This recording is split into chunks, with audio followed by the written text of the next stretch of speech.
우리 같이 본문의 말씀을 먼저 읽겠습니다.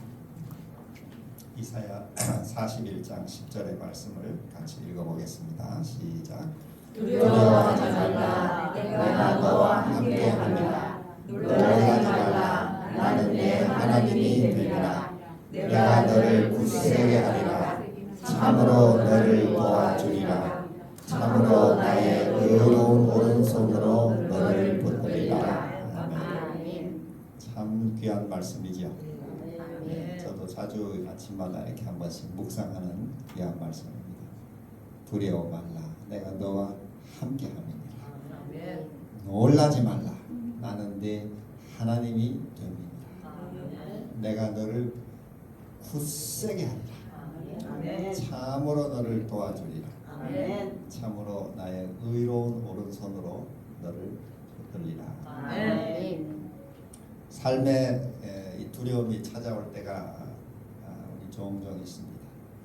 사람이 왜 두려움에 빠질까 이렇게 생각해 보면은 창세기 3장에 아담 하와가 죄를 지은 다음에 내가 벗었으므로 두려워하여 숨었나이다 이렇게 해서 인간이 이 두려움의 감정은 아주 본질적 본능적 감정 중에 하나입니다. 사람이 하나님 앞에 죄를 지은 다음에 모든 인간은 다 두려움에 빠져 있습니다. 각종 두려움이 있지만은 이게 우리 사람이 타고난 아주 두려움의 이 본능이죠. 아담 하와가 하나님을 떠난 다음에 에덴 동산을 떠난 다음에 우리 모두는 다 고향을 잃어버린 사람들입니다. 그래서 모든 인류는 다 이렇게 고향을 잃어버린 이 두려움을 가지고 있습니다. 타지에 살면은 다 두려움이 생기죠. 그 지방에 막 텃세도 있고 낯선 곳에 사는 이 삶이 다 두려움이 있습니다. 그래서 인간은 이 본능적으로 에덴 동산을 잃어버린 즉 고향을 떠난 두려움을 다 가지고 있습니다. 하나님은 이 땅에 우리 살아가는 이 삶에 두려움을 가진 우리의 이 형편을 아시고 성경에 두려워하지 말라. 내가 너와 항상 함께 해주겠다. 이런 약속을 성경에 참 많이 하셨습니다. 그 옛날 루마니아의 유명한 그 리차드 범브란트라고 하는 유명한 목사님이 계시는데 이분이 그 공산치하에서 신앙을 지키느라고 고생을 참 많이 하셨습니다. 감옥에서 고생을 많이 하셨는데 그분이 성경을 공부하다 보니까 성경에 두려워하지 말라. 내가 너와 함께 한다. 이런 말씀이 366번이 나오더라는 거예요. 세 보니까 두려워하지 말라. 그 왜 그렇게 366번이나 나오는가 이 본인이 해석하기를 1년이 365일인데 4년에 한 번은 또 이 유년이 있어가지고 하루가 더 있잖아요. 2월 29일까지 있잖아요. 그러니까 366일이 되는 때도 있기 때문에 매일 약속이 필요해서 366번이 나온다 이렇게 해석을 했어요. 뭐 일리가 있는 해석이라고 할 수 있겠죠. 그만큼 우리 삶이 매일 이 약속이 필요한 것입니다. 어제는 뭐 아주 당당하고 용기 백배했더라도 또 오늘 두려움에 빠질 수 있는 것이죠. 그래서 매일 약속이 필요한 것입니다. 두려워 말라. 내가 너와 함께하리라. 작년 12월에 우리 집사람이 여기 와가지고 이 다건강 이 경험을 시로 하나 이렇게 써놓은 게 있어요. 저를 보고 한번 자꾸 읽으라 그래 제가 한번 읽겠습니다. 제목은 왜냐하면 이렇게 제가 이렇게 살면서 경험하는 게 아내의 말을 잘 듣는 게 참 중요하다는 걸 경험으로 배우고 있어요.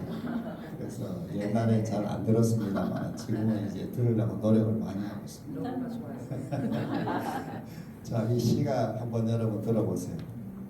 우리 저희 집사람이 이렇게 글 쓰는 걸 좋아합니다. 그래가지고 뭐 수시로 글을 많이 써놓고 날마다 산책할 때마다 저를 보고 들으라 그래요. 그게 보통 고역이 아니에요.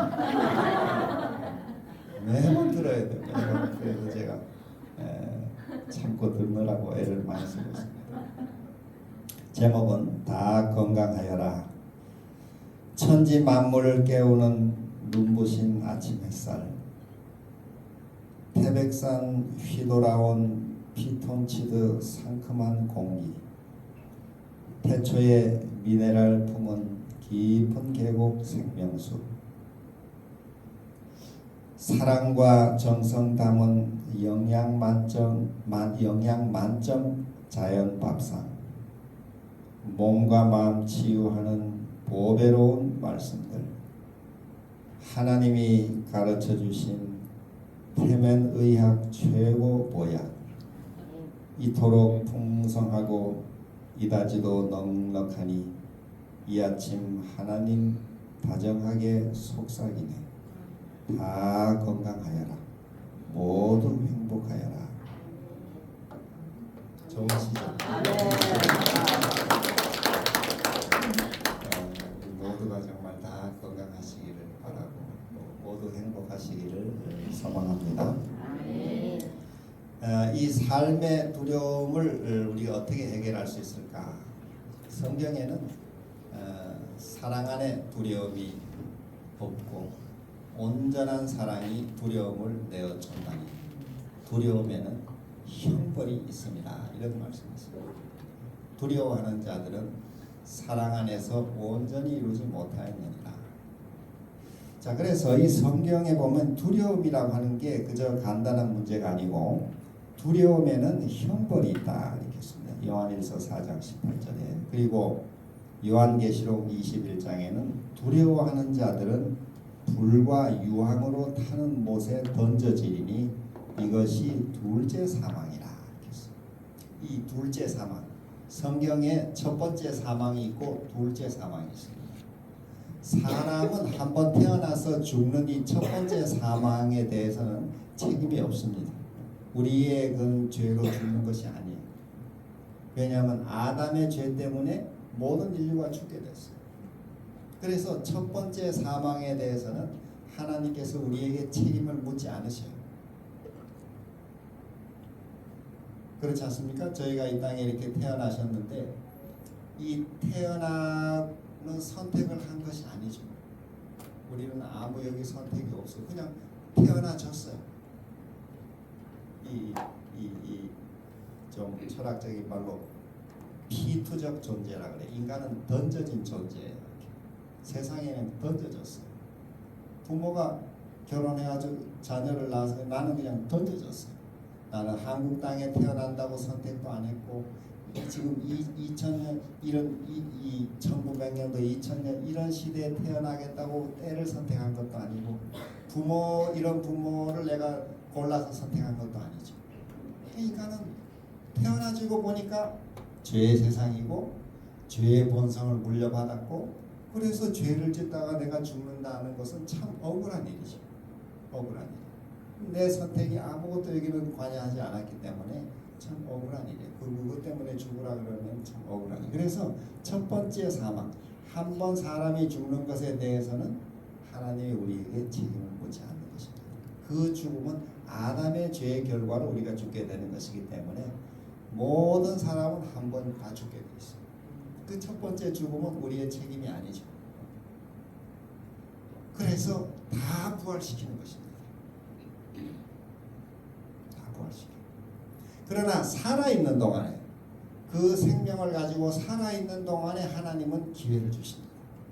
하나님을 믿고 영생할 수 있는 그런 선택을 할 수 있고 그 선택을 거절하고 하나님을 반역하고 사망, 영원한 사망에 들어갈 수 있는 길을 택할 수도 있습니다.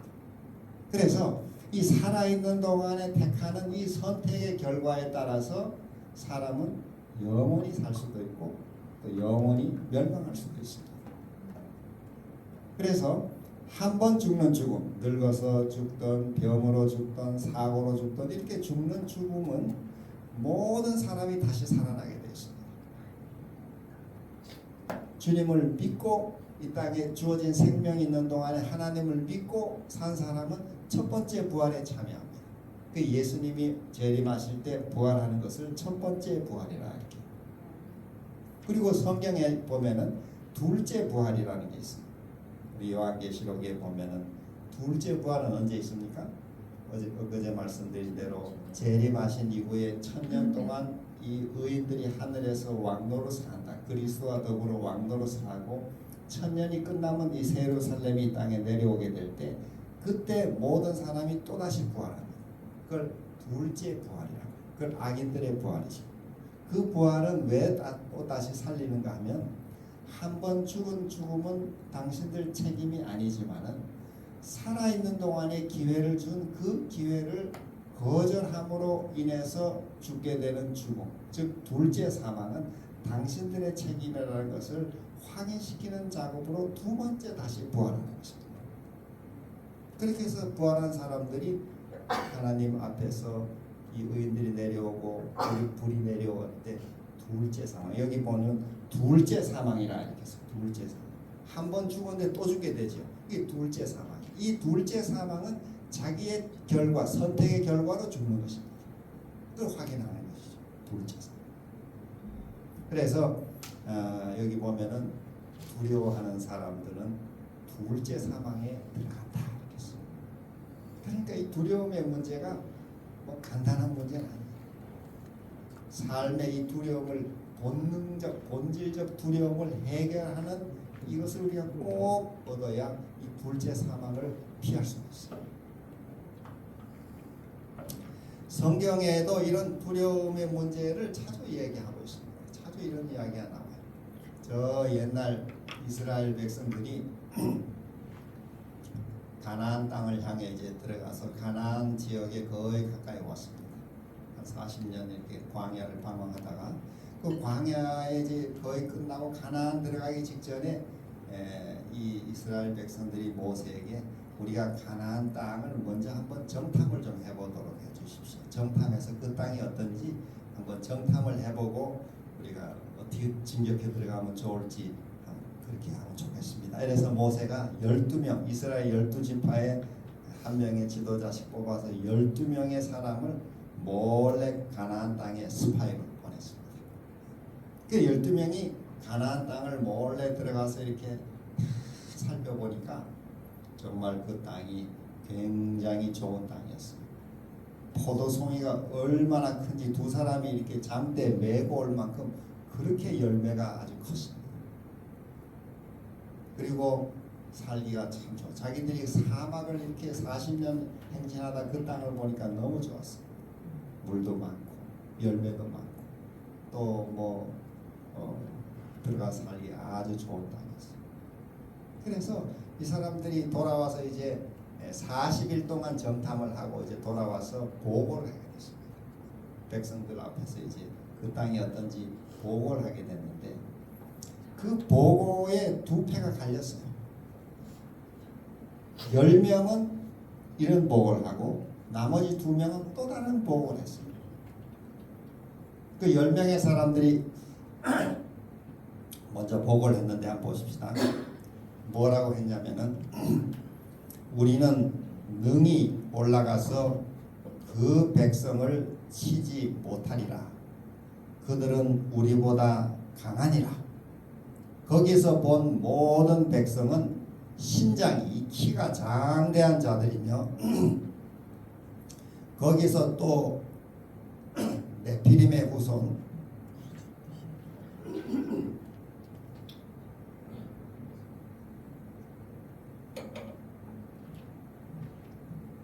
네피림의 후손 아낙자손 대장부들을 보았나니 우리는 스스로 보기에도 메뚜기 같으니 그들이 보기에도 그와 같았을 것이라. 여기 이 10명의 사람들은 그 가나안 땅을 가서 돌아보고 처음에 좋은 얘기를 했어요. 뭐 열매도 많고 적과 꿀이 흐르고 뭐 아주 좋은 땅이라고 이렇게 보고를 한 다음에 그 뒤에 이 사람들의 그 핵심은 뭐냐면은 그런데 가보니까 거기 있는 사람들이 뭐 얼마나 키가 뭐 한 3m 이상씩 얼마나 크고 강한지 우리가 절대로 그 땅을 정복할 수 없겠더라. 너무 큰 거인들이고 뭐 그 사람들은 철병거와 뭐 이 무기도 요즘 말로 말하면 첨단 무기들을 가지고 있어가지고 우리가 이렇게 광야에서 뭐 이렇게 아무 무기도 없이 돌다가 들어가가지고는 절대 이길 수 없다. 그 사람들 멀리서 이렇게 보니까 그 사람들하고 우리를 비교해 보니까 우리는 뭐와 같이 보이더라고요? 메뚜기. 이걸 제가 그래서 뭐라고 붙여요? 메뚜기 콤플렉스라. 그 사람들이 너무 크기 때문에 우리는 그 앞에서 메뚜기, 조그만 메뚜기 같다. 메뚜기.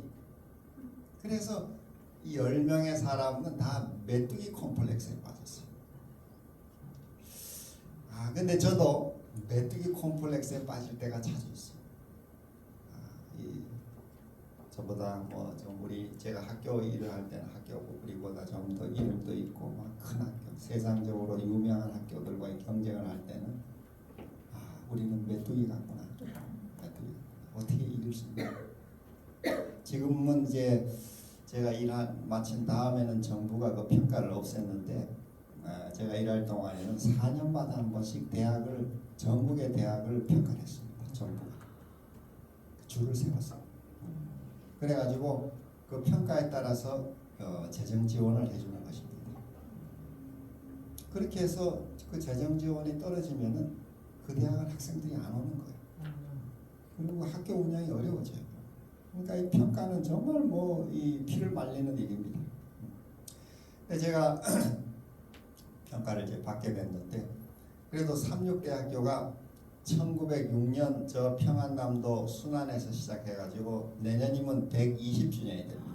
정말 오랜 세월 하늘이 도와주셔가지고 이 대학이 문을 열었다가 망한 대학이 얼마나 많은지 몰라요.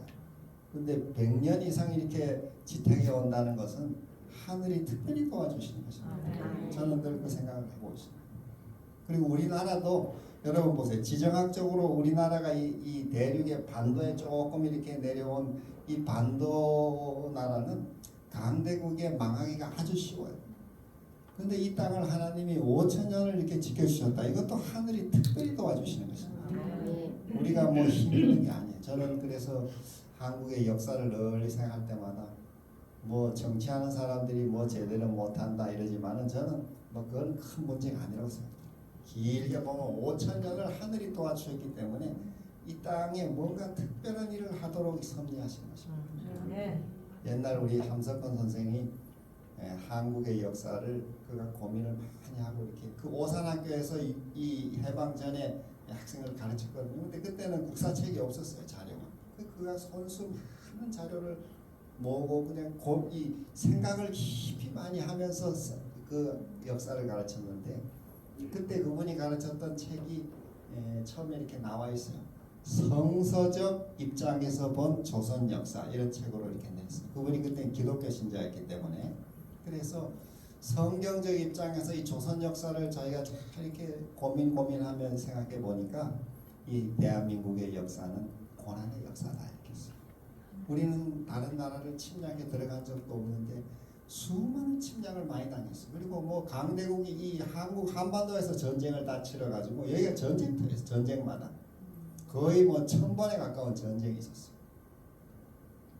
그런데도 이 땅이 망하지 않고 이렇게 내려오는 것은 하늘이 특별히 지켜주는 것이죠. 그분 말씀대로 이 민족의 몸 뺏기고 저 민족의 그래서 우리나라를 늙은 창녀라 이렇게 했어요.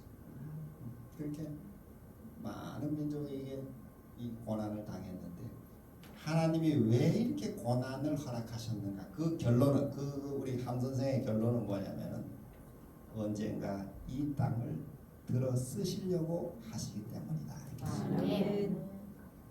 그래서 하나님이 땅을 보존해 주셨다는 거예요. 요즘에는 대한민국의 위상이 세계에 많이 이렇게 주목을 받는 게 많아요. K-드라마, K-팝, 또 한국의 경제, 또 K-푸드, 또 K-컬처, 또 무슨 미국의 이 국방 전문 잡지가 내놓은 통계 보면은 재작년에는 한국이 군사력이 세계 6위였는데 작년에는 5위로 올라갔어요. 한국의 국방력이 상당히 강합니다. K 방산 산업도 지금 많은 나라에 수출하고 있죠. 무기들이. 그리고 세계적으로 이렇게 인구 5천만 이상 그리고 국민소득 3만 불 이상 되는 나라를 3050 클럽이라고 합니다. 3050. 이 3050 클럽이 전 세계 7개 나라가 있습니다. 그런데 그 7나라 중에 한국이 국가 경쟁력이 2위, 미국 다음으로 일본보다 앞서고 있습니다. 일본, 프랑스보다 앞서고 있습니다. 그 세계적인 평가를 그렇게 하고 있어요. 다른 그 전문 기관들에서. 그만큼 한국의 위상이 이렇게 지금 분단된 상태에서도 그렇게 상당히 높아요. 그래서 저는 늘 기도하기를 하나님께서 특별한 섭리로 이 남북을 복음으로 통일시켜 주셔서 이 통일 한국으로서 세계 만방에 이 복음을 증거하는 그런 나라로 이 땅을 쓰실 수 있도록 그런 축복을 주시라고 늘 기도합니다. 남북이 통일되면은 벌써 인구 자체도 8천만 지금 이렇게 이상 되면은 내수도 운영할 수 있고 또 북한의 그 노동력과 남한의 이 자본 기술이 합치면은 굉장한 이 영향을 가지고 있습니다. 그래서 사실은 주변 국가들이 일본이나 미국이나 중국, 소련이 한국이 통일되는 것을 막 극도로 방해하고 있어요. 그걸 못하게 하고 있어요. 그 왜냐하면 너무 위협적인 존재가 되기 때문에. 그리고 여기 제가 오면서 여기 어제 원장님하고 제가 저 가면서도 여기 그 티타늄이 그렇게 많다고 우리 말씀하죠. 옛날 우리 중고등학교 교과서 배울 때는 여기 상동의 텅스텐이라고 그랬는데 텅스텐이 지금의 뭐 티타늄이라고 어제 얘기하셨는데 그런 자원들이 많이 묻혀 있어요. 한국은 이 70%가 산이잖아요. 이게 지금 북한, 남한 이 산에 아마 상당한 자원들이 있을 것입니다. 지금까지는 우리가 개발을 그렇게 안 했지만 그래서 하늘이 길을 여시면은 이 5천년을 지탱하게 하시는 하나님의 섭리가 크게 이루어질 것이라고 생각합니다.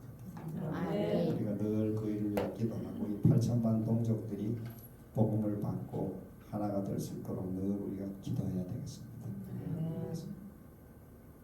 자, 그래서 여기 이 메뚜기 콤플렉스에 이제 빠지게 됐는데 제가 왜 이 말씀을 드렸냐면 삼육대학교 제가 이 책임을 맡아 일할 때 이 평가를 받아요. 평가를 받으면 4년마다 평가를 받는데 처음 우리가 뭐 100여 명 조그맣게 이렇게 시작한 학교가 지금 한 7천 명 됐어요. 삼육대학교 한 7천 명, 한 26개 학과가 있고 지금 그 안에는 첨단 학과들도 여러 개 있어요. 반도체 학과도 있고 AI 학과도 있고 바이오 융합 학과도 있고 빅데이터 클라우드 공학과도 있고 그 외에 여러 학과들이 있어요. 그래서 학교가 이제 그리고 또 서울에 있어가지고 인서울 그 옛날에는 삼육대학이 경기도였는데 이게 오래전에 서울로 편입이 됐어요. 그래서 한국에서는 서울에 있느냐 아느냐가 매우 중요해요.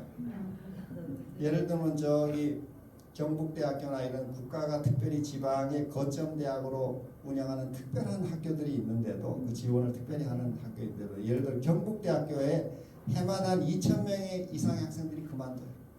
서울에 학교 다니려고. 그 지방의 대학들은 참 학생 유지가 어려워요. 막 장학금도 많이 주고 혜택도 많이 주는데도 다 자꾸 떠나요. 왜냐하면 서울을 다 좋아해. 서울. 그래서 우리 그걸 인서울대학이라고 그래. 인서울대학. 인서울대학은 매우 학생들이 선호하지만은 지방에는 아무리 좋아도 안 가려고. 근데 삼육대학은 정말 하나님의 은혜로 다행히 서울에 있어요. 서울에 있어서 혜택을 누리는데 지금 한 7,000명 규모되고 이렇게 하니까 뭐 전국 평가를 하면은 전국 대학이 한 200개, 전문대학 한 200개, 한 400개 되는데 전국으로 놓고 평가하면은 삼육대학은 상당히 상위에 들어가 있어요. 지금 수준 상당히 많이 좋아졌어요. 그래서 삼육대학에 들어오는 게 굉장히 어려워요. 이 수준이 커트라인이 굉장히 높아졌어요. 그러니까 전국으로 평가하면은 별 염려가 없는데 그렇게 되면 누가 불리하냐면 지방대학이 불리해져요. 지방대. 그래서 그 지역의 국회의원들이 뭐 다 가만히 안 들고 다 로비하고 그래가지고 평가를 할 때 전국으로 평가를 안 하고 지방끼리 평가를 하게 돼 있어요. 그래서 전라남북도는 호남끼리 거기서 평가해가지고 혜택을 줘요. 경상도는 영남권으로 평가, 충청권 따로 평가, 그다음에 경기, 강원 이쪽 따로 평가. 근데 삼육대학은 말씀드린 대로 이제 인서울대학이기 때문에 서울권 대학들과 평가를 해요. 근데 여기에 뭐 큰 학교들이 다 모여 있습니다. 그러니까 여기서 이제 평가에서 떨어지면은 그 정부 지원이나 뭐 이렇게 다 이제 없어지고.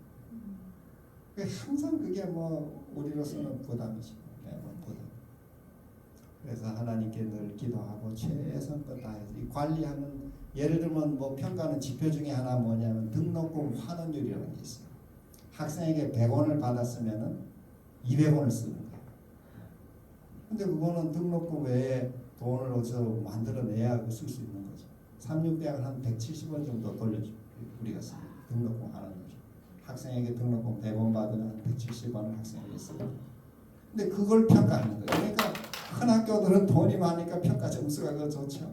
그러니까 우리는 그런 거를 얻으려면은 뭐 모금을 많이 해야 돼요. 그러나 특별히 참 이렇게 여러 성도들이 같이 기도하시고 또 후원하시고 그래가지고 평가들 늘 참 우수한 성적으로 통과하게 됐어요. 우리보다 규모가 큰 학교들도 우리가 평가받을 때 떨어졌어요. 제가 일할 때 인하대학, 국민대학 우리보다 훨씬 규모도 크고 재정도 많은데 떨어졌어요. 그 관리를 잘해야 되죠. 평가 그 지표를 관리 잘해야 되는데 하늘이 마지막에 늘 도와주시는구나, 제가 그렇게 생각해요. 120년의 이 학교를 붙들어 주신 하나님이 도와주시고, 그것처럼 우리나라도 하나님이 늘 저는 돌보신다고 믿고 있습니다. 그리고 특별히 대한민국을 통해서 큰 일을 하실 것이다 이렇게 기대하고 있습니다. 삼육대학도 이 대학을 통해서 지금 세계 많은 우리 유학생들이 오고 있습니다. 한 650명 정도 외국인 학생이 오는데 다 절반 이상은 다 석사, 박사를 공부하는 사람들, 우수한 자원들이에요. 졸업하고 이미 나가서 현지에 가서 교수하는 사람들도 있어요. 미국의 로마린다 대학이 우리 교단에 그래도 유명한 의과대학, 약대, 치대가 있는 대학인데 우리 대학에 와서 석사, 박사, 약대를 공부하고 졸업하고 나간 우리 졸업생 하나가 로마린다 약대 교수를 하고 있습니다. 로마린다 약대 교수. 거기 가서 필리핀 형제인데 약대 교수 우리 하는데 연구를 제일 잘하는 교수예요. 연구 실적도 제일 좋고. 그래서 뭐 세계 이제 막 뻗어나가고 있어요. 아프리카도 나가고 또 필리핀에 돌아가서 필리핀 마운틴 뷰 생물학 교수 뭐 또 몽골 박사는 이제 몽골 가서 이제 신학교를 열고 있고 또 인도에 와서 인도 학생들이 박사 마치고 지금 인도 신학교가 3학년까지 들어와 있습니다. 인도도 신학교를 열었습니다. 그래서 세계적인 인재들을 많이 지금 배출하고 있습니다. 아시아에서 이렇게 기독교가 많은 국가가 없습니다. 조선말에 이 한국에 개신교가 들어온 이후로 이렇게 기독교가 성장한 나라가 없어요. 미국에 여러분 이민 가신 분들 거기 미국에 중국 사람도 많이 이민 와 있고 일본 사람도 많이 있고 뭐 이렇지만은 중국 사람, 일본 사람들이 이민 가 있지만 교회를 그렇게 많이 세우진 않습니다. 한국 사람은 뭐 이민 가서 교회를 많이 세워요. 제가 듣기로 오래전에 듣기로 벌써 북미주에만 한 5,000개 이상의 한인교회가 있어요. 그렇게 많은 교회들, 이건 한국 사람만 가진 이 특별한 신앙이에요. 그러니까 하나님이 이 땅을 쓰시는 거죠. 우리 삼육대학도 이런 세계적인 인재들을 배출해서 세계적인 사업을 하도록 하나님께서 이렇게 사용하신다고 저는 믿고 있습니다. 그래서 늘 평가받을 때마다 저도 메뚜기 콤플렉스에 빠지는데 이 메뚜기 콤플렉스를 어떻게 극복해야 되는가, 제가 이게 늘 제 마음의 부담이었기 때문에 새벽에 잠이 깨고 하면은 평가가 이제 내년에 다가오고 이렇게 하면은 잠이 잘 안 오는 거예요. 이걸 어떻게 대비해야 되는지, 관리를 어떻게 해서 잘 이걸 평가를 통과해야 되는데 그때 이제 메뚜기 콤플렉스를 극복하는 법이 필요했어요.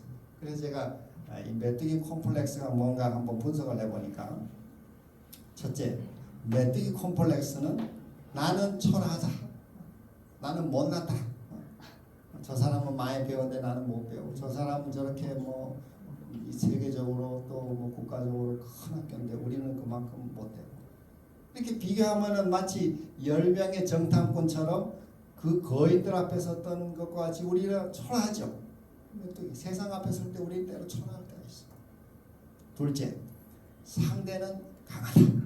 상대는 크고 강한 것입니다. 가나안 땅 보니까 뭐 성들이 얼마나 크고 키도 얼마나 거인들이고 무기들도 막 너무 첨단 무기를 가지고 있고 그 사람들하고 맨손으로가 싸우려고 생각하니까 이길 자신이 없어요. 이길 자신이 없어요. 근데 하나님은 그 땅을 정복하라는 거예요. 어떻게 싸워야 되겠어요? 그래서 메뚜기 콤플렉스에 빠진 사람은 나는 못 이겨. 가나안 땅 정복할 수 없다. 이게 오늘 우리 죄 세상을 사는 우리의 삶에 자주자주 찾아오는 공격이라고 생각합니다.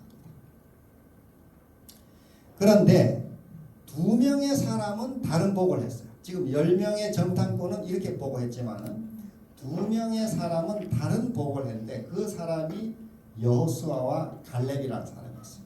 이 사람은 이 사람들이 이렇게 보고했어요. 한번 같이 읽어보십시다. 시작. 그 땅 백성을 두려워하지 말라. 그들은 우리의 밥이라. 그들의 보호자는 그들에게서 떠났고 여호와는 우리와 함께 하시느니라. 그들을 두려워하라. 우리가 곧 올라가서 그 땅을 취하자. 능히 이기리라. 신기한 약속이죠. 2명은 어떻게 이런 담대한 복을 할 수 있었을까?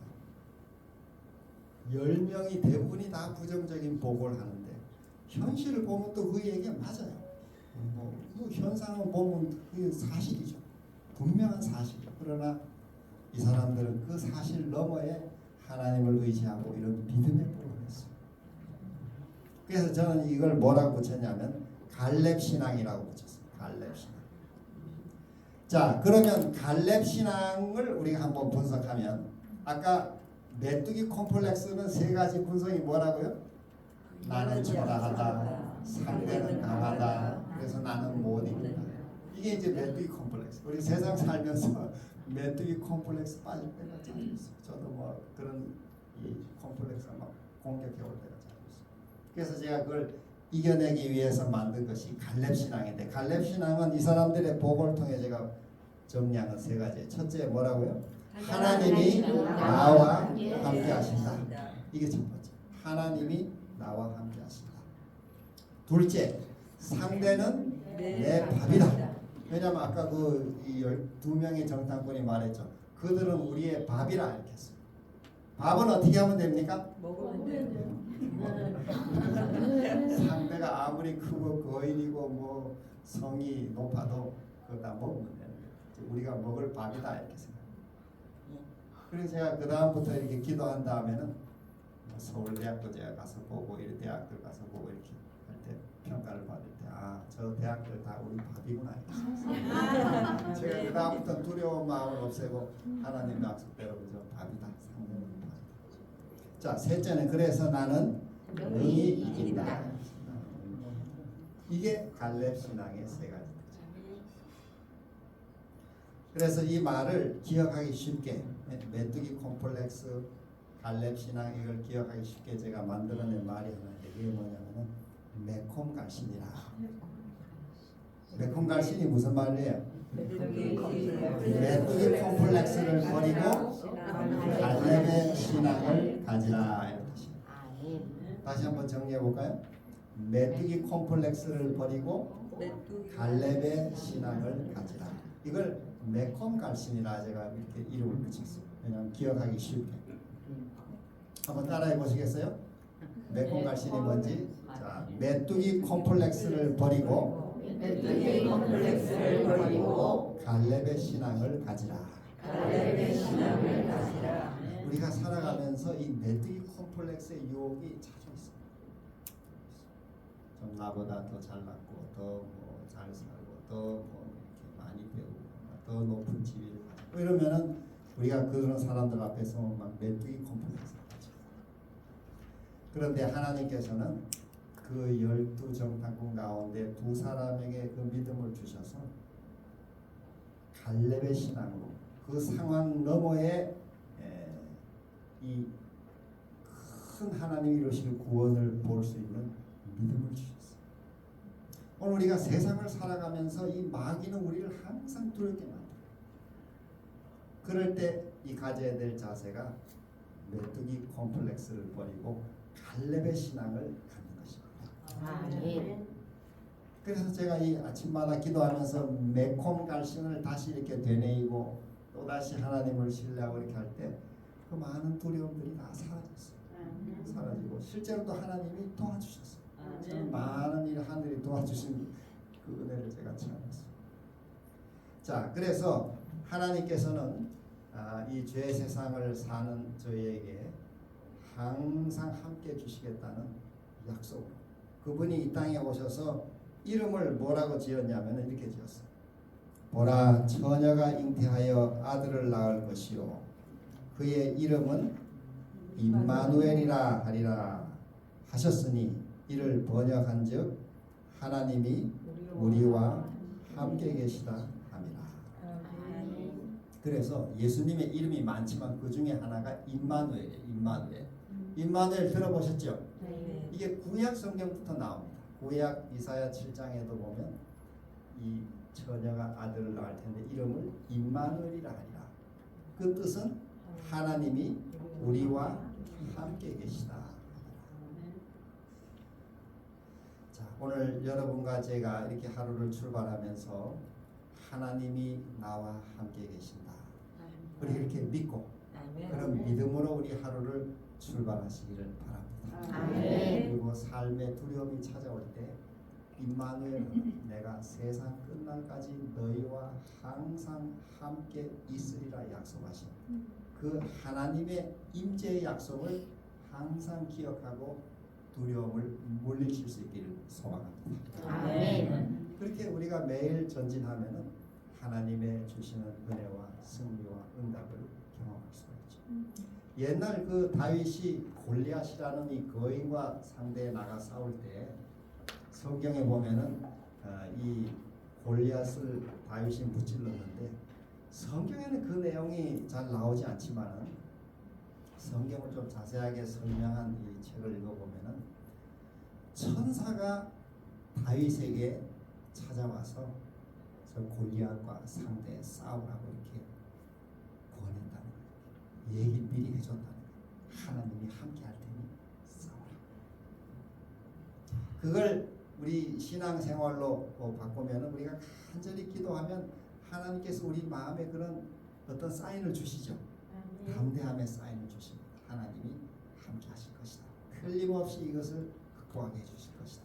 이런 그 마음의 어떤 확신과 평안입니다. 그 옛날 다윗은 천사가 직접 와서 그렇게 얘기해 줬어요. 다윗 저 골리앗을 나갔어.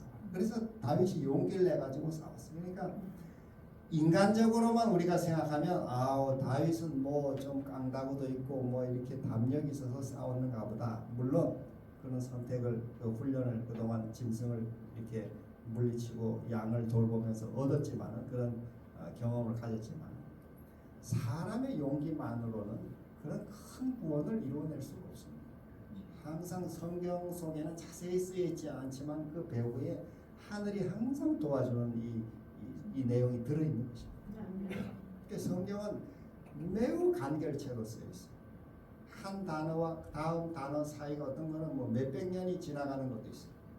그러니까 그 성경 배후에 이 하늘이 돕는 이 모든 내용은 생략되어 있는 게 많지만은 우리가 깊이 기도하고 이렇게 읽으면은 하늘이 다 도와주실 것입니다. 다윗이 인간적으로 위대한 것이 아니고 하늘이 그를 도와준 것입니다. 아멘. 천사가 도와주고 용기를 내주시고 오늘 우리에게는 성령을 하나님 보내주시고 그래서 성령이 우리가 기도하면 항상 격려하시고 용기도 주시고 해결할 수 있는 지혜도 주시고 그런 축복을 주시는 것입니다.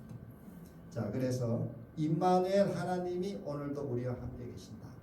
또 특별히 예수님이 이 땅을 떠나시면서 내가 아버지께 구하겠으니 그가 또 다른 보혜사를 너희에게 주사 영원토록 너희와 함께 있게 하시리라. 아멘. 요한복음 14장 16절에 약속하십니다. 또 다른 보혜사. 여러분이 성경에 보혜사라는 말이 나오는데 이 보혜사라는 말은 요한만 사용한 단어예요. 여러분 또 다른 보혜사는 누굴 가리킵니까? 성령 하나님을 가리켜요. 또 다른 보혜사. 그 보혜사라는 말은 무슨 뜻이에요? 보혜사. 이 보혜사라는 말은 이 헬라 말로 파라클레이토스라 이렇게 하는 말인데 이 말은 우리 옆에 와서 우리를 도와주도록 부름을 받은 분. 우리 옆에 와서 우리를 도와주도록.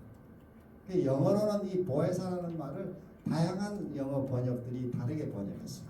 우리말에는 그저 보혜사라고 되어 있지만 영어로는 advocate, 우리 변호자다 이렇게 번역한 성경도 있고 또 어떤 책은 counselor, 우리의 상담자다 이렇게 번역한 책도 있어요. 또 어떤 영어 번역 성경은 help, 우리를 돕는 분이다 이렇게 번역한 책도 있어요. 그래서 이 다양한 번역들이 있어요. 그 말은 성령 하나님이 우리를 그렇게 다 도와주시는 분이란 뜻이에요. 그 한 단어로 표현할 수 없는 많은 의미를 가진 뜻이죠. 그래서 이 보혜사 성령께서 예수님이 이제 하늘로 승천한 다음에는 오순절에 공식적으로 이 땅에 임하셨어요. 성령께서. 사실 성령은 창세기 1장 2절부터 나옵니다. 구약 성경에 벌써 하나님의 신은 수면에 운행하시니라. 또 여호와의 신이 뭐 삼손에게도 임하더라. 이 구약에도 성령이 자주 나타납니다. 구약 성경에도 이미 성령이 계셨지만은 공식적으로 이 땅에 임하신 것은 오순절 성령 강림이에요. 그래서 교회를 탄생하게 했어요. 여러분 예수님도 구약 시대에 이미 계셨죠. 여러분 모세가 그 불 붙는 떨기나무 앞에서 나는 여호와니라 내 앞에서 너는 신발을 벗어라 이렇게 할 때 그 말씀한 여호와 하나님은 예수님을 가리키고 있습니다. 어떻게 그분이 예수님인 것으로 알고 있느냐? 여러분이 저 요한복음 8장 58절에 보면 이 예수님이 이 땅에 오셔서 사람들과 논쟁할 때 아브라함은 그 사람들이 그랬어요. 우리는 아브라함의 후손이다. 너는 아버지도 없는 사생아가 아니냐 이렇게 비난했어요. 왜냐하면 예수님은 아버지 없이 성령으로 태어났지만 그 당의 사람들은 하나님으로 안 받아들이니까 애비도 없이 태어난 사람이 되잖아요. 그래서 너는 족보도 없는 이 사생아 아니냐 이렇게 할 때 우리는 아브라함의 자손이라고 이스라엘 백성들이 막 이렇게 자랑스럽게 얘기했는데 그때 예수님이 뭐라고 말씀하셨냐면 너희가 아브라함의 자손이면 아브라함의 행실대로 해야 되지 않느냐. 아브라함은 나의 때 볼 것을 기뻐하고 즐거워하다가 나를 봤느니라 그랬어요. 아브라함이 나를 봤다는 거예요. 그러니까 유대인들이 네가 50도 안 됐는데 어떻게 아브라함을 봤느냐. 1800년 전의 인물이잖아요. 예수님 때로부터. 네가 어떻게 아브라함을 봤느냐.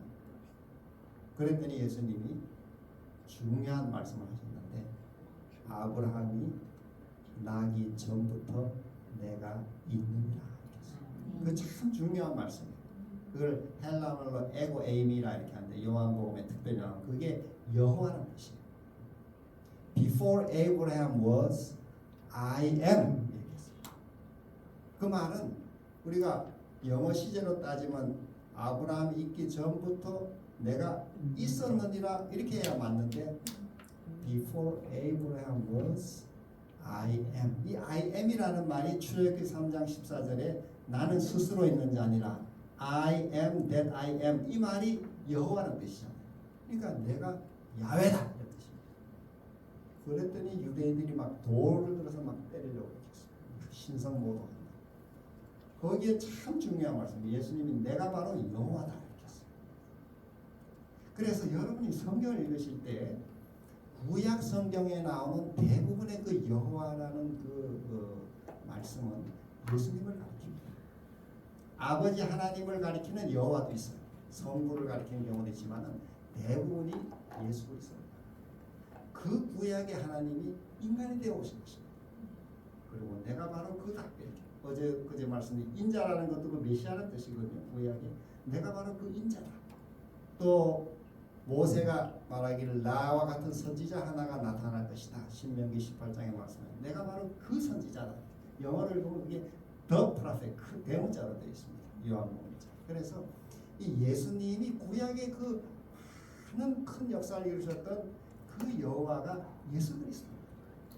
그래서 성경을 읽으실 때 이렇게 읽으시면 조금 더 이 은혜가 있어요. 구약에 나오는 그 여호와라는 말씀을 여호와께서 모세에게 이르시되 이렇게 하는 말씀을 예수께서 모세에게 이르시되 이렇게 읽어도 틀리지 않습니다. 또 신약에 예수께서 베드로에게 말씀하시되 이렇게 하는 것을 여호와께서 베드로에게 말씀하시되 이렇게 읽어도 틀리지 않습니다. 그러면은 이 구약과 신약의 이 하나님 같은 하나님이시구나 이해를 더 우리가 쉽게 가질 수 있습니다. 그래서 예수님이 바로 야훼 하나님이시죠. 그분이 이 땅에 공식적으로 오신 것이 베들레헴의 출생 때 오신 거예요. 사실은 이 땅에 벌써 계셨어요. 구약 시대에 천지 창조도 하시고 다 이미 하신 분이에요. 그러나 공식적으로 오신 것은 베들레헴의 탄생인 것처럼 성령 하나님도 구약 시대에 이미 계셨어요. 다 구약에 보면 여호와의 신이 하시니 많이 나와. 그러나 공식적으로 이 땅에 임하신 것은 오순절 성령 강림으로 임하셨어요. 그래서 구약의 성령과 신약의 이 성령이 뭐가 다른가? 구약에는 간헐적으로 그리고 특별한 사람들에게 나타나셨어요. 능력을 주시고. 신약에는 모두에게 주의 이름을 부르는 모두에게 성령의 은혜를 부어주시는 것입니다. 아멘. 그리고 영원히 이 땅에 이제는 함께 하십니다. 그래서 지금은 성령의 시대라고 하셨어요. 아멘. 예수님은 이제 승천하셔서 우리 어제 말씀드린 하늘의 중보를 하시는 일을 하시죠. 그러나 성령이 이 땅에 또 다른 보혜사로 오셔서 영원토록 우리와 함께 하시는 것입니다. 아멘. 그가 내가 아버지께 구하겠습니다. 이 땅을 떠나기 전에 그 마지막 만찬 자리에 제자들에게 말씀하셨어요. 내가 아버지께 구하겠습니다. 그가 또 다른 보혜사를 너희에게 주사 영원토록 너희와 함께 있게 하시겠다. 그래서 이 또 다른 보혜사라는 말은 원래 보혜사가 있다는 것을 전제하고 있습니다. 그래서 원래 보혜사는 누군가? 그 원래 보혜사가 예수님입니다. 원래 보혜사. 이게 성경에 어디 나오느냐? 요한일서 2장 1절에 나옵니다. 요한일서 2장 1절에 보면 나의 자녀들아 내가 이것을 너에게 쓴 것은 너희로 죄를 범치 않게 하려 하다. 만약 죄를 범하면 아버지 앞에 우리의 대언자가 있으니 우리말의 번역이 그렇게 되어 있어요. 이 대언자가 있으니 인데요. 대언자가 파라클레토스 헬라 말로 이게 보혜사예요. 아버지 앞에 우리의 보혜사가 있으니 곧 의로우신 예수 그리스도라 이렇게 했어요. 그래서 예수님이 이 땅에 보혜사로 오셨어요. 우리를 도와주시고 위로하시고 변호해 주시고 상담하시고 우리 모든 병을 고치시고 근데 그분이 십자가 사역을 마치고 떠나시면서 또 다른 보혜사 이 또 다른 보혜사라는 말은 원래 보혜사와 똑같은 존재의 다른 하나를 말합니다. 이게 또 다른 보혜사라는 말이 이 헬라 말로 알로스 파라클레토스 알로스라는 말은 똑같은 종류의 똑같은 내용의 다른 하나를 말합니다. 사과와 똑같은 사과의 또 다른 이 사과 말고 또 다른 사과 이렇게 할 때 이게 알로스. 그런데 사과와 돌멩이 완전 질적으로 다른 것은 헤테로스라는 말을 쓰고 있어요.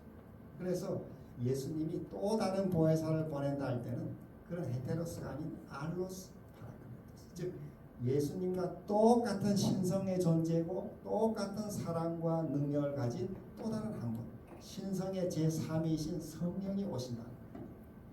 근데 그분은 오셔서 어떻게 하냐 영원토록 너희와 함께 있게 하시겠다. 그래서 예수님 떠난 다음에 지금 우리에게는 성령께서 우리 곁에 영원히 함께와 계시는 것입니다. 아멘. 이 사실을 우리가 믿어야 합니다. 이 약속을 믿어야 돼. 그리고 이 옆에 계신 성령을 항상 의지해야 돼. 그 성령과 자주 자문을 받으셔야 돼요. 성령께. 저는 이 성령 하나님의 자문을 참 자주 구하고 받아요. 참 어려운 일이 있던 결정하기 어렵던 참 답답하던 위기를 만나 제가 항상 제 옆에 계신 성령께 물어요. 성령 하나님 어떻게 해야 되겠습니까? 도와주십시오.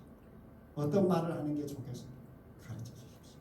이렇게 성령을 제가 늘 제 자문으로 모시고 이렇게 의지하고 기도할 때 성령께서는 저를 많이 도와주셨어요. 아멘. 여러분도 많이 도와주시지 않습니까? 그래서 그 뉴욕의 이 빈민가 그 뒷골목 전도하는 그 개신교 목사 한 분 있습니다.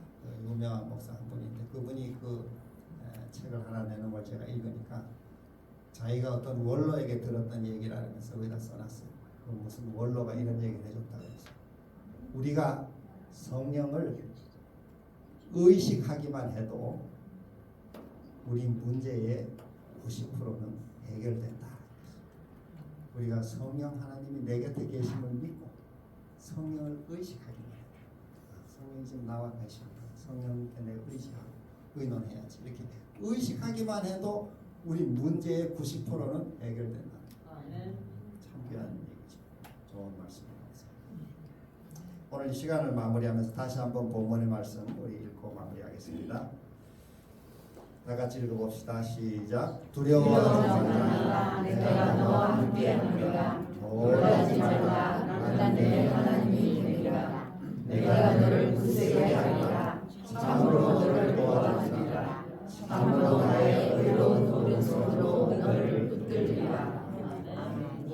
오늘 주님이 우리와 함께 계시고 특별히 성령을 통해서 우리와 항상 함께 계시고 영원토록 함께 계신다는 이 귀한 약속, 내 옆에 특별히 내 오른쪽에 주님이 계시다 우리 꼭 믿으시고 또 우리 주님과 동행하는 복된 한 날이 되시기를 간절히 바라면서 말씀을 마치겠습니다.